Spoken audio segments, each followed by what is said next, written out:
Nation. Really appreciate everybody for tuning in.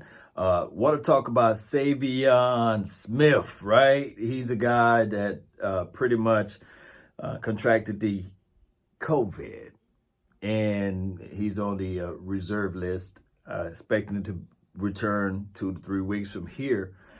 Here's the thing. Remember what I said. It's not a death sentence. Let me repeat. It's not a death sentence. But you got to be precautious with it. It's highly, highly contagious. It can spread like wildfire. So when a player so far get these type of situations, they have to go on the reserve list so they won't contaminate or expose or get someone else with that COVID. Now, he's a guy that's looking to compete. He's a guy that we wanted to have on the special teams. And I think that we have a void as it relates to multiple defensive back because we need that, especially on special teams, right? No one can count anybody out. But he was looking at this particular chance and opportunity to fight for maybe the slot corner position or maybe position flex. You can put him at safety.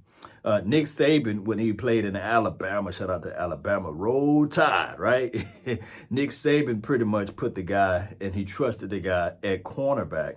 So it's not like he's 1,000% trash or anything. I think that anybody given an opportunity got to be able to take it. It's just that this thing, when we start talking about it, we will have to look at it like this. Next man up, for one, and I'm not selling or denigrating Saivion Smith. And I know some people are going to be like, who you talking about, man? I'm not denigrating him. But what I'm trying to say is that next man up, meaning that somebody else can get the opportunity now to get more snaps, more reps. Or it may be a situation where the Dallas Cowboys pick up the phone and start calling the other teams or finding somebody on the street to come in to compete. That's what life is all about, right? Competing. And I hope all is well, right?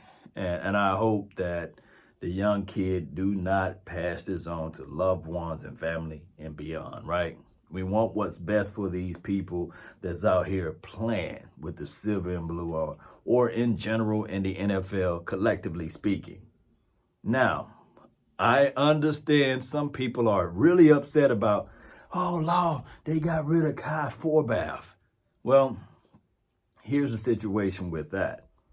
Oftentimes, these coaching staff, they're not looking at it, they got 10 years, they got 5, they got 4. It's a year-to-year situation. They got to go with, and they got to fall on who they trust.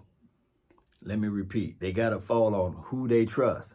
And Bone Fossil, he's the new fish that's in the pond, and he trusts Greg Zuerlein or Greg the Leg or Legatron. Now, I do know when you look at a few of his games last year, you would say, hold on, Law.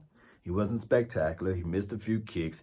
He is over the hill, right? He's on his way down. And his best years were behind him. His future years, we don't know. All I can say is that let Fossil do Fossil things. Maybe he didn't want to go back and forth with the PR, or maybe he didn't want to just basically political football.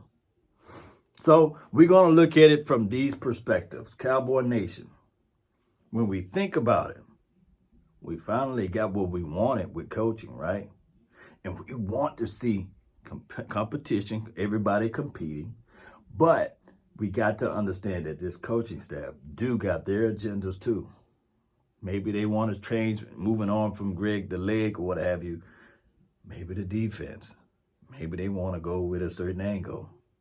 Maybe they're looking at everybody saying, hey, we really want to roll out this 3-4. And for those who said that they really don't want to do the 4-3, here's the door. It could be that too. It's so many things goes on. This is a short season. I don't know whether or not it's going to be a full 16 weeks because literally all it takes is for a big name to come down with this crazy virus. And then they start hesitating, and then they start looking around and saying, hey, competition won't be there. You wouldn't have beat me, or you wouldn't have accomplished the defeat or what have you if such and such play. You know how this thing goes. It spread like wildfire. And on top of that, when you got money involved, remember this. They opened up the gambling situation with football. They allow gamble to happen, right? They allow that to occur. I'm quite sure down there in Vegas land, they sitting there saying which player is going to be next with the COVID.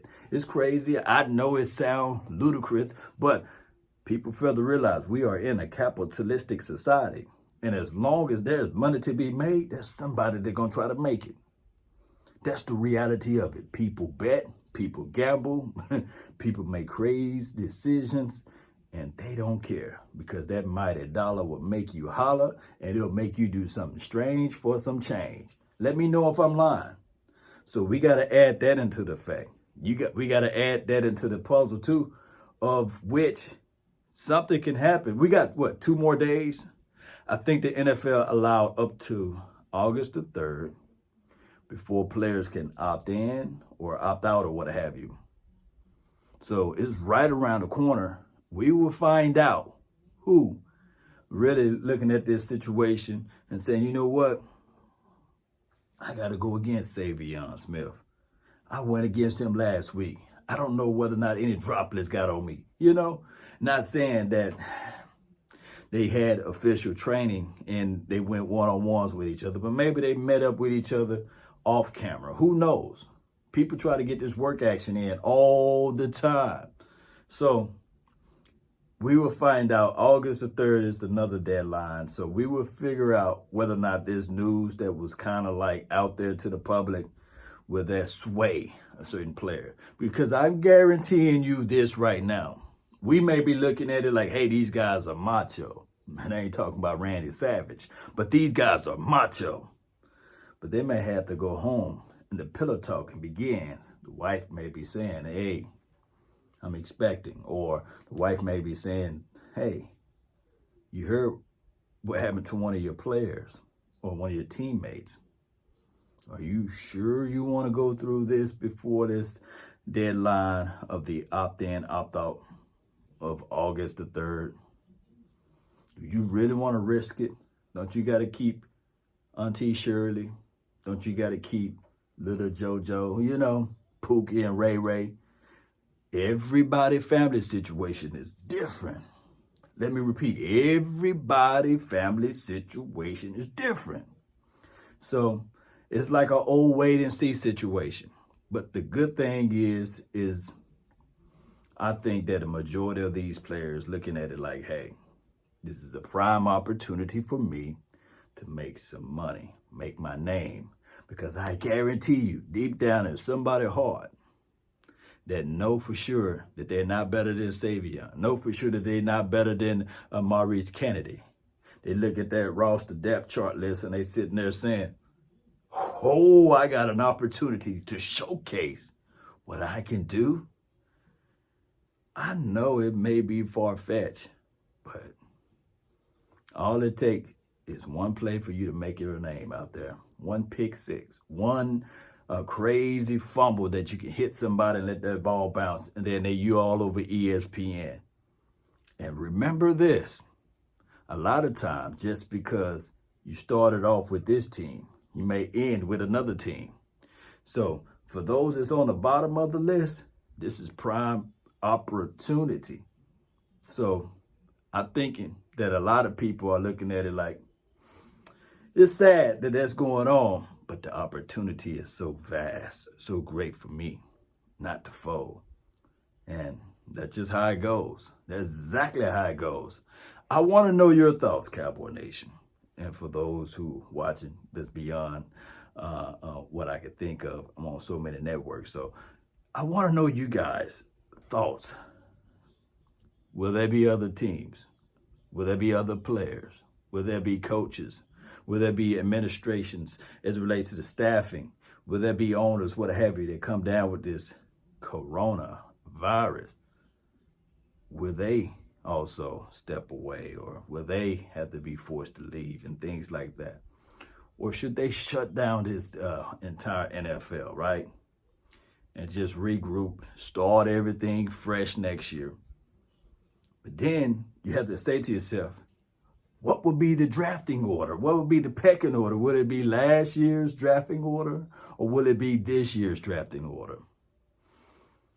That's what we got to figure out. I'd say, man, let's get this season going. Let's roll with it. We done already started some training camps. We done already started the rookies meetings and things like that. Let's see where we can go from here. That's been my time. I really thank you all for yours. And remember, you're listening to nothing but the best. Let's go. I'm out. Peace.